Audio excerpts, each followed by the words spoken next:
Welcome to Dharma Dialogues, a children's podcast series on the Yaksha Prashnam, a wise and wonderful dialogue from the Mahabharata.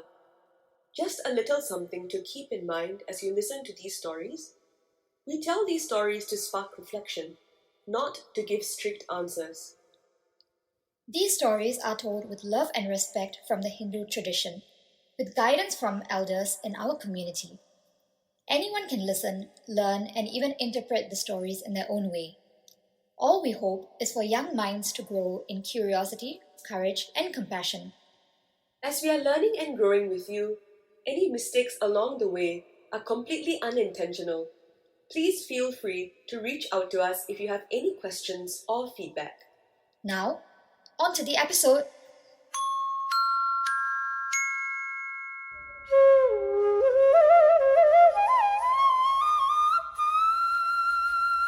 Welcome back to our little spot in the forest, my dear ones, here at Dharma Dialogues.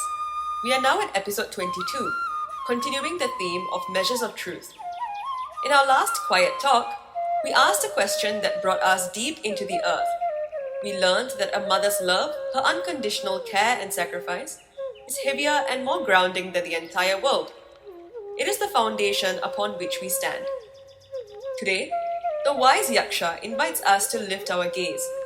From the earth beneath our feet, he asks us to look up, past the clouds, past the moon and the stars, to the highest place we can imagine. He asks us to measure not weight, but height. Higher than the heavens? That sounds like a trick question. Heaven is supposed to be the highest place there is, the place of all joy and rewards. What could possibly be higher? The home of the Supreme? That is a beautiful thought, and perhaps you're very close to the truth. But Yudhisthira, as he always does, brings the answer from the vast cosmos right back into our hearts and homes. His answer is as simple as it is profound. Tell me, Yudhisthira, what is higher than heaven? To which Yudhisthira responds with, The Father, O Yaksha. A father? Higher than heaven?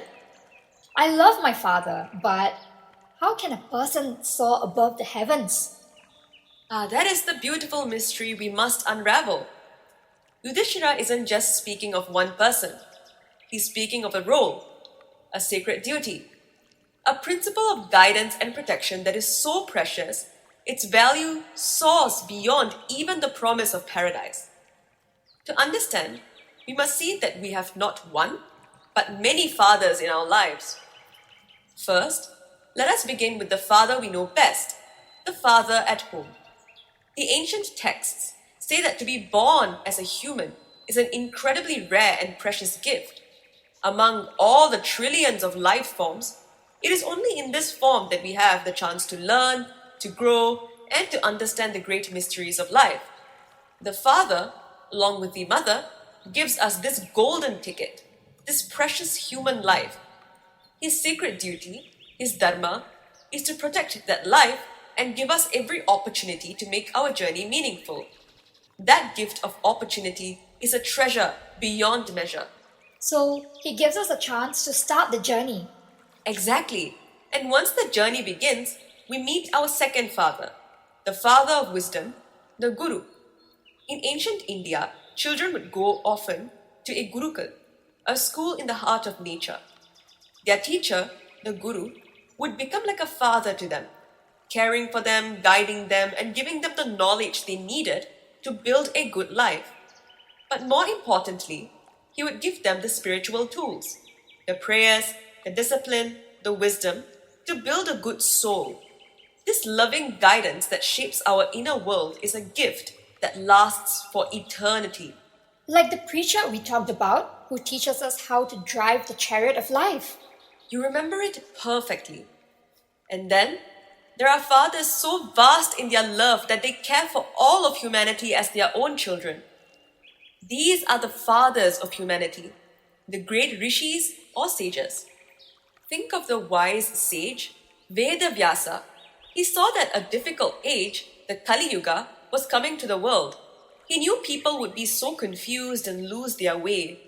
So, Like a loving father preparing his children for a difficult winter, he gathered all the ancient wisdom of the Vedas and wove it into the beautiful epic story of the Mahabharata, the very story we are sitting in right now.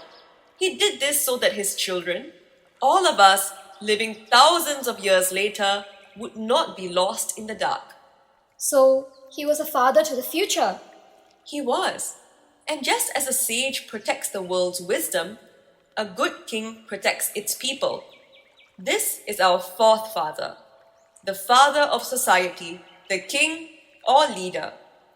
Remember the story of King Prithu, who was born with a divine bow?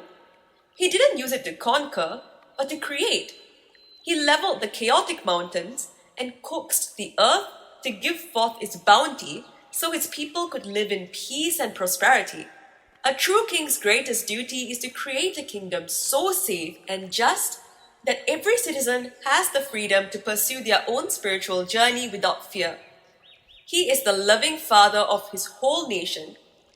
And sometimes, this fatherly role appears in the most unexpected and humble forms.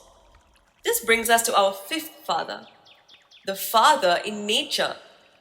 For the people of ancient India who lived so close to the earth, the strong, hard-working bull was also seen as a father. The bull? How? Because day after day, the bull would patiently till the fields, preparing the land so that grains could grow and feed every single family. It was the silent, steady provider, the glue that held their whole way of life together. It was an emblem of dharma, selfless, life-sustaining duty. It was the father who sustained them. So you see, father is a role of loving protection and guidance. It is the one who gives you the chance to live, the one who teaches you how to live, the one who preserves freedom for you to live by, the one who creates a safe world for you to live in, and even the humble beings who help you to live day by day. Why is this higher than heaven? Because heaven is a beautiful destination, a reward you might get at the end of your journey. But a father, in all these forms, gives you the map, the lamp, the food, and the courage to walk the path itself. They help you make the journey worthy of the destination. Theirs is the gift that makes all other gifts possible. And this leads us to our proverb for this evening. Heaven is a beautiful blossom at the top of the tree, but a father is the strong trunk that lifts you high enough to reach it. Wow. So a father is anyone who helps you climb higher. You have understood it with a grateful heart. Now, as you prepare for your dreams, think of the many fathers in your own life, the ones you see every day, the teachers who guide you, the community leaders who protect you, and even the quiet workings of nature that sustain you. What does the word father mean to you? To the little ones listening in, we would love to hear your stories and feelings. You can write to us at dharmadialogues108@gmail.com. Your wisdom helps us all see the world with new eyes. Until next time, may you always feel protected and guided by your fathers.